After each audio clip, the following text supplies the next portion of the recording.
there I was, sitting in a Canberra hotel room. I was on the floor next to my bed and contemplating, in fact, taking my own life. I was ready to take some final drastic steps. Obviously, it was a very difficult time for me, but it was off the back of cancelling a seminar series that I'd created in Canberra with a whole lot of celebrity guest speakers, new speakers, in fact, in some cases, people that were local known identities, as well as a few imported ones that I imported from Sydney and Melbourne at the time to be guest speakers on the event. So, yes, it was, for me, a very major event, but circumstances had led me to cancel it, and that practically killed me. Now, I do need to provide you a little bit of background. My name is David Newton. At the time, during this particular year, I'd ran already 2 highly successful seminar series in Wagga Wagga and also in Albury-Wodonga, which I'd promoted well. I sold many tickets to both of those events. I had many successful graduates, many testimonials from people that thoroughly enjoyed the seminar series, and I was only merely introducing the guest speakers that I had over a 6-week course period, which was about sales and marketing at the time, for each one of those events. I was buoyed, you might say, by the highly positive experiences of running those events. So much so that I wanted to run a really big event, and no doubt just before the end of the year, in Canberra. So I made it my goal to work at that, and whilst running my events in Albury, I grabbed the bus. I didn't drive a car.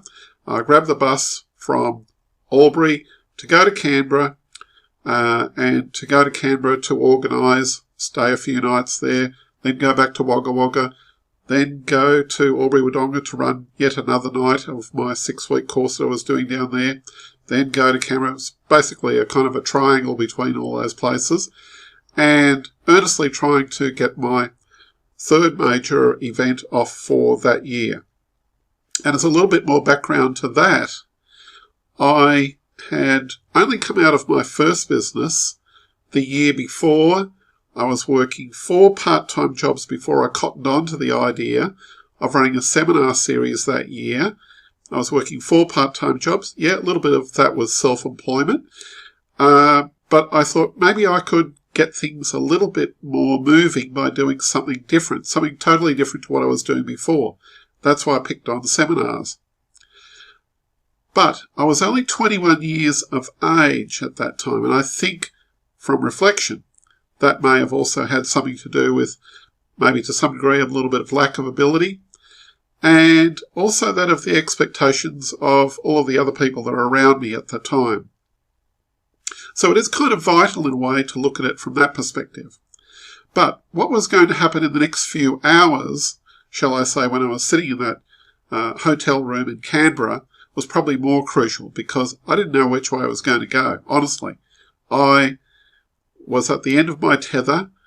I didn't have any resources, and in the sense of any resources emotionally, I had been calling Lifeline for several days in a row, but I kind of felt it was going around in circles, so I didn't quite know what to do next. However, the upside of that is that at least I was keeping in touch with some people. I did have some good communication with a few friends that I'd made in Canberra at the time, so I had people to maybe go out to a bite to eat with. But still, this nagging and gnawing thought chewed away at my mind. So, what did I do? Well, the answer is probably a little bit gobsmacking in a sense, but I did come up with a brainwave somewhere along the line. At one stage where I was back in my hotel room and contemplating doing everything, I wound up coming up with a thought that popped into my head. What if I had a clean new start? After all, that's what it's really all boils down to, isn't it? You know, what if I had a clean slate? What if I could wipe the slate clean and start again? But how? I entertained the possibility a little bit in my head, and I thought, I should explore this thought. However, I wasn't going to be in a mood to hang around in the hotel room at that stage. So I was late afternoon. I decided to get out and about and just go anywhere. I just grabbed once again, I don't drive a car. I had heaps of bus tickets because you could buy blocks of tickets in Canberra at that particular time. So I went on the bus system and basically just went wherever my heart took me. So I went into town. I decided to go over to the other side of town to the then parliamentary buildings at the time. I just decided to walk around Lake Burley Griffin. I looked at lots of different things. Lots of ideas came to mind. And I thought, if I can conquer this, there might be something that I can tell other people in the future. After all, hey, I've been hanging out with a lot of motivational speakers at that point. But of course, that wasn't quite the entire comfort that I'd received at that particular time. I was feeling quite a lot of shame for having to cancel a seminar series, having to have a whole range of different things that I was going to pull out of, that I had, in my own mind, big expectations of where my success and my own personal success image, where that was going to go. Anyway, just to cut a long story short, it wasn't until the following day, I still had all my gear in the hotel. It was relatively inexpensive to stay there, so I didn't sort of pack up shop or whatever at that time. So what I did the following day was I went to the National Library, and I went up to the higher level rooms where they had the newspapers, and I started to read all of the different newspapers. And thought went through my head, what if I moved to another city? I didn't want to go back to Wagga Wagga. It was too soon. I needed some time to take a break and think things through. And what came over me at the time was, by around about 11:20 in the morning of that following day, was move to Melbourne. I thought, yeah, that's doable.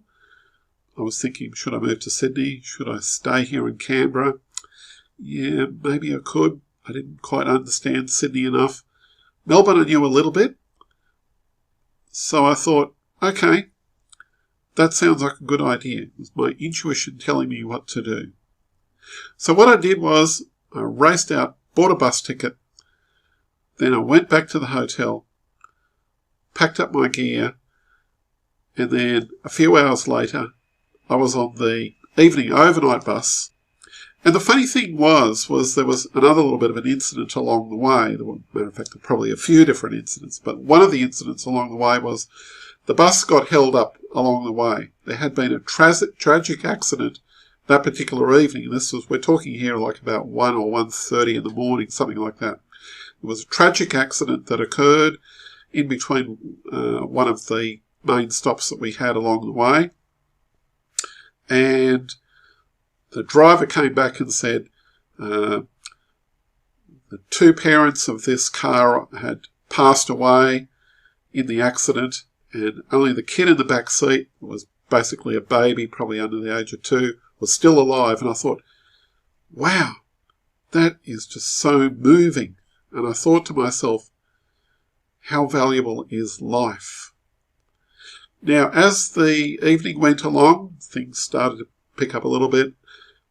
People were half asleep. We were picking up passengers several different stops down the way into Melbourne. I was sitting next to a lady who, by the time we arrived in Melbourne, we got talking a little bit about this and that. And she wanted to have a cup of coffee with me. Now, she was a mature age lady. I mean, look, I was 21. Anybody 20 years older than me was definitely mature age. She sounded like she had a little bit of wisdom to her, and she knew a little bit about Melbourne, even though I'd been there many times before because my relatives were there. And she had a good chat with me and bought me a cup of coffee. It was really, really nice and sweet. I started to think of possibilities. She wanted to go to a particular hotel where she was staying at, which was a very posh hotel. That was the Wentworth at the time. I started to think of different possibilities of what to do, and I called up some friends of mine, and I didn't know quite well, but I had stayed at their place a couple of times before in the suburb of Eaglemont, so I thought I might make to bridge the gap. And lo and behold, they were quite excited, happy to take me. Sure, I'd have to pay a little bit of board and all that kind of thing, that kind of board and lodging and so forth. And at 21, at least I had some kind of a landing strip, somewhere I could think things through and so forth. Now, cut a long story short on this, because I'm taking quite a bit here, is how does one deal with failure? And how does one deal with failure after being at such higher expectations, you're performing at such a high level, and then all of a sudden your world comes crashing down? And I think it is a difficult thing, whatever age you're at. You know, I had experienced a certain degree of failure coming out of my first business only several months before this incident occurred. And even then I'd gone through a different kind of a phase. But look, I'll talk about that on another video. The point being is that I didn't completely give up on seminars right then and there. I obviously had a very positive experience mixed with a very, very down experience. I mean, like extremely down experience. And I'm probably not even telling you the half of it. But the point being is that sometimes things can go wrong. And even if they do go wrong spectacularly, because as I mentioned in one of my other videos, Murphy's Law can suddenly pop up in running seminars and events in a way that you will least expect. And when things go wrong, they can go wrong in an order that you would least expect. And when they do, sometimes you have to bite your tongue and say, look, okay, this is this. And who is in my support network that I can talk to? That's probably one thing I didn't have clearly marked out when all of this occurred. I suppose at one intuitive level I thought, look, I do know some people in Melbourne and I did have relatives there, or I didn't want to land on their doorstep straight away. That happened a few months later. But that being said, what did I do with seminars? Well, it wasn't until another 2 years down the track that I had another go at running seminars. And I ran another seminar series. Not quite the same as what I did with before. I picked a different topic. I went out and selected a whole bunch of different guest speakers. This time I didn't pick up maybe the top celebrities. I picked some people that were completely newbies to it and asked them, would you like to speak? You're an expert in this topic. Would you like to speak? And I made that work. And I thought, I'm alive again. I can get this thing going. Now, it did take me 2 years to, lift myself up to try that again. And I did a lot of other stuff in between. And I was only just a couple of years older. I was 23 at the time. And it's funny how you see the world in a different light. You can have a massive defeat, but it doesn't mean to say you have to quit entirely. So, look, just one thing I'd like to say is, look, if it ever gets to the stage for you that you feel like you want to quit, by all means, quit. Walk away from whatever that is, but don't walk away from everything. Have a support team around you that will look after you, that will be there for you. I mean, of course, this means you contribute something to them and their lives too. But realise that you're necessary in this world. You're important in this world. And if you've had a similar experience, you'd like to share something about that, write that in the comments below. And please follow some of my videos. And I'd really appreciate it if you subscribed, because I do have a lot to say about events and how that can actually make an impact not only on you, on your life, but on other people's lives when you do it right. And it's to look at those things that do go well for you and see how that can have an impact on other people's lives. And focus on that, because when you focus on that, then if things go wrong along the way, hey, no problem. You've still got some friends there, and they will stick with you for a very, very long time. And that's one thing that I do think is important. It's David Newton speaking.